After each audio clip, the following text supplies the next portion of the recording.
सारे कड़ा प्रसाद के फैन है। आई मीन पाजी तुसी तो गुरुद्वारा साहब जानते हो तो बिल्कुल भुखे हैं आप कड़ा प्रसाद वास्ते। यूजी भाई आज हम लोग बनाएंगे कड़ा प्रसाद बिकॉज गुरपूरब है और मैं आप लोगों को बताऊंगा कैसे करना है। तो शुरू करो, इंडक्शन आपा करती है ऑन। ਹੁਣ ਸਟਾਰਟ ਹੋ ਗਿਆ ਕੀ ਕਰਨਾ ਹੁਣ ਤੁਸੀਂ ਪਾਓ ਆਟਾ ਸੇਮ ਰੇਸ਼ੋ।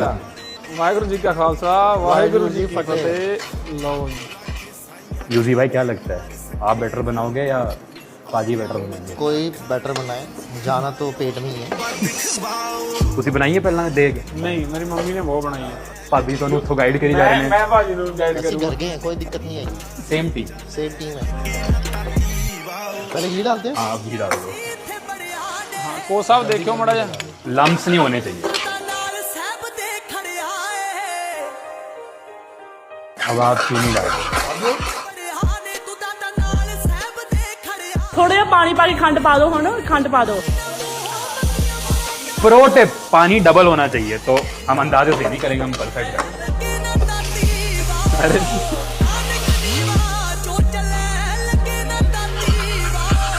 मेरा पानी उड़ ही जाता सारा। मैं कह रखी है 7 पे थाला फॉर रीजन। ਬਰਾੜ ਭਾਜੀ ਦੱਸਿਓ ਯਾਰ ਕੀ ਬੈਨੀਫਿਟ ਕੀ ਹੈ ਦੇਗ ਦੇ। ਦੇਖੋ ਦੇਗ ਦੇ ਬੈਨੀਫਿਟ ਇਹ ਆ, ਮੈਂ ਤਾਂ ਦੇਗ ਨੂੰ ਮੰਨ ਕੇ ਚੱਲਦਾ ਪ੍ਰੋਟੀਨ। ਇਹ ਦੇਸੀ ਪ੍ਰੋਟੀਨ ਆ, ਅਸੀਂ ਗੁਰਦੁਆਰੇ और ਜਾਂਦੇ मैं ਨੇ, यहाँ ਕਈ थक ਵਾਰੀ ਅਸੀਂ गया। 2-2 ਸਕੂਪ ਵੀ ਲੈਂਦੇ ਨੇ। मेरी माता श्री ज्यादा खुश हो जाएगी इससे। टड़न टड़न टड़न हलवा पावा।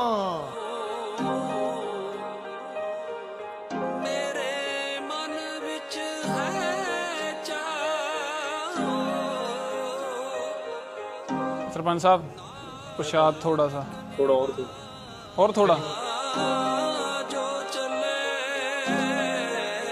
ਗੁਰੂ ਅਰਜਨ ਦੇਵ ਜੀ ਦੀਆਂ ਪ੍ਰਕਾਸ਼ ਪੁਰਬ ਦੀਆਂ ਸਾਰਿਆਂ ਨੂੰ ਲੱਖ ਲੱਖ ਵਧਾਈਆਂ ਜੀ।